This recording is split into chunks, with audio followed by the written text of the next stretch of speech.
आत्मात्वं गिरिजामति सहचरा प्राणः शरीरं गृहं पूजा ते विषयोपभोगरचना निद्रा समाधिस्थिति संचारः प्रदयो प्रदक्षिणविधि स्तोत्राणि शरवागिरो यद्यत् कर्म करोमि तत्तदखिलं संभूतवाराधना। परम कृपाळु परमात्मा ભગવાન શિવના ચરણોમાં વારંવાર પ્રણામ। આવો ભગવાનની આ પાવન કથામાં પ્રવેશ કરીએ। સવારની કથામાં આપણે સાંભળ્યું દેવર્ષિ નારદજી તપશ્ચર્યા કરી અને કામદેવ ઉપર વિજય મેળવ્યો।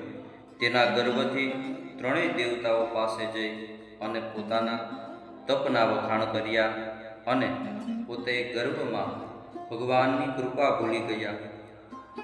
એ પછી ઋષિઓ કહે છે કે હે સૂતજી, વિષ્ણુ લોકમાંથી ભગવાનને નમસ્કાર કરી નારદ ક્યાં ગયા અને નારદના ગમન પછી શ્રી હરિએ શું કર્યું? સૂતજી કહે છે કે સાંભળો ઋષિઓ, વિષ્ણુ લોકમાંથી નારદ ગયા પછી શ્રી હરિએ સૃષ્ટિ કરતા ભગવાન શિવની ઈચ્છાથી તત્કાળ માયા રચી। તેમણે જ્યાં નારદ મુનિ જઈ રહ્યા હતા તે માર્ગમાં 100 યોજન વિસ્તારવાળું ભવ્ય નગર રચ્યું। ત્યાં શીલનિધિ નામે પ્રતાપી રાજા રાજ્ય કરતો હતો।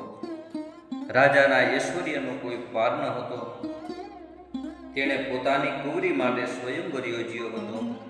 આથી નગરમાં જાણે મોટો ઉત્સવ થઈ રહ્યો હોય તેવો દેખાવ થઈ રહ્યો હતો। દેશ પરદેશના રાજાઓ રાજકુમારો સુંદર પોશાકો અને આભૂષણો ધારણ કરીને રાજકન્યાને વરવા માટે સ્વયંવરમાં આવીને બેઠા હતા। રાજકુમારીના લગ્ન પ્રસંગે નગરને અદ્ભુત રીતે શણગારવામાં આવ્યું હતું। સ્ત્રીઓ મંગળ ગીતો ગાઈ રહી હતી।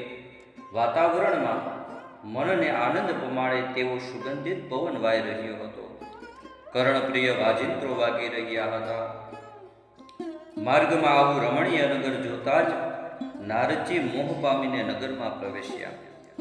તેમણે નગરજનોના મુખેથી રાજકુમારીના સ્વયંવરની વાત સાંભળી એટલે રાજકુમારીના સ્વયંવર મંડપમાં ગયા અને શીલનિધિ રાજાની નજર તેમના પર પડી।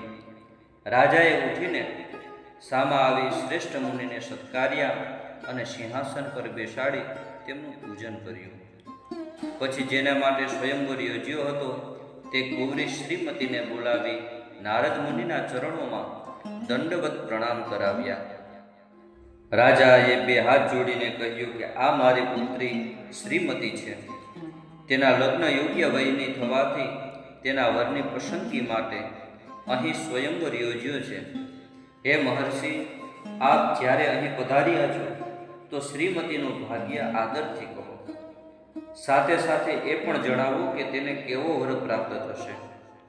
રાજાએ આમ કહ્યું એટલે કુંવરીને જોઈ અને નારદ ઋષિ મોહિત થયા અને તેની ઈચ્છા કરવા લાગ્યા।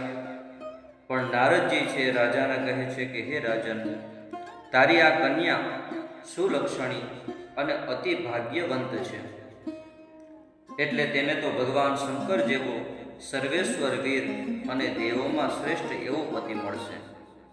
એમ કહી રાજાની વિદાય લઈ અને પોતાની ઈચ્છા અનુસાર ફરનારા નારદ ત્યાંથી ચાલ્યા ગયા।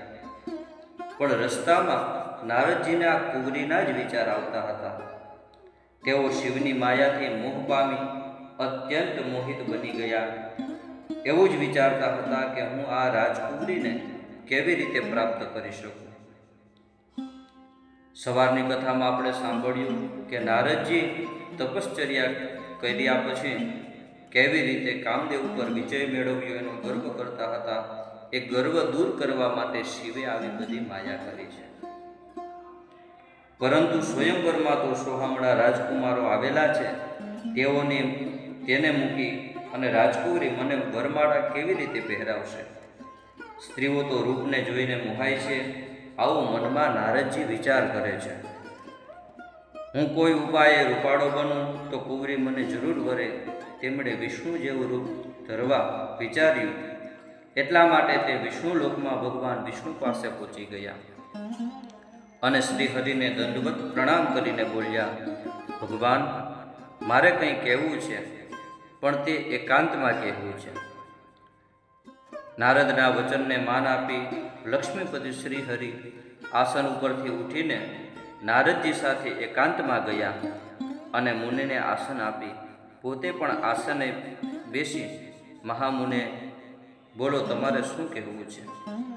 નારદજી કહેવા લાગ્યા કે ભગવાન, આપનો પરમ ભક્ત શીલનિધિ રાજા પોતાની અત્યંત રૂપવતી કન્યા શ્રીમતીને પરણાવવા તત્પર થયો છે.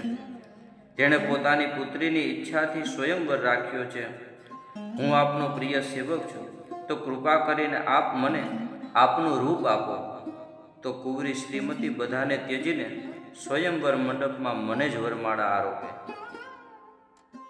સૂતે કહ્યું, હે મહર્ષિઓ, નારદ મુનિની આવી વિચિત્ર વાત સાંભળી શ્રી હરિ હસી પડ્યા. હે મુને, તમે હવે તે સ્થળે જાઓ. જેમ અનુભવી વૈદ્ય રોગીને જડ સાજા કરે છે, તેમ હું તમારું હિત કરીશ, કારણ કે તમે મને સૌથી વધુ પ્રિય છો. એમ કહી ભગવાન વિષ્ણુએ નારદ મુનિને મુખ વાનરનું જેવું દીધું અને બાકીનું સ્વરૂપ પોતા જેવું દીધું. મુખ છે એ વાનર જેવું બનાવી દીધું, પણ બાકીનું આખું શરીર એ વિષ્ણુ ભગવાને પોતા જેવું નારદજીને આપ્યું. એ રીતે તેમના પર કૃપા કરી શ્રી હરિ અદૃશ્ય થઈ ગયા. નારદ તો પોતાને ભગવાન વિષ્ણુનું મનોહર રૂપ મળ્યું સમજી અને હર્ષિત બન્યા. મુનિઓમાં શ્રેષ્ઠ ગણાતા નારદ તો ત્યાંથી હરખભેર સીધા નગરમાં સ્વયંવર મંડપમાં ઉતાવળે પહોંચી ગયા. સ્વયંવર સભામાં આસન ઉપર રાજાઓ અને રાજકુમારો બેઠા હતા. ત્યાં એક ખાલી આસન પર નારદ અક્કડ થઈને બેઠા અને મનમાં વિચારવા લાગ્યા કે કુંવરી વિષ્ણુ જેવું મારું રૂપ જોઈને બધાને મૂકીને મને જ વરમાળા આરોપશે.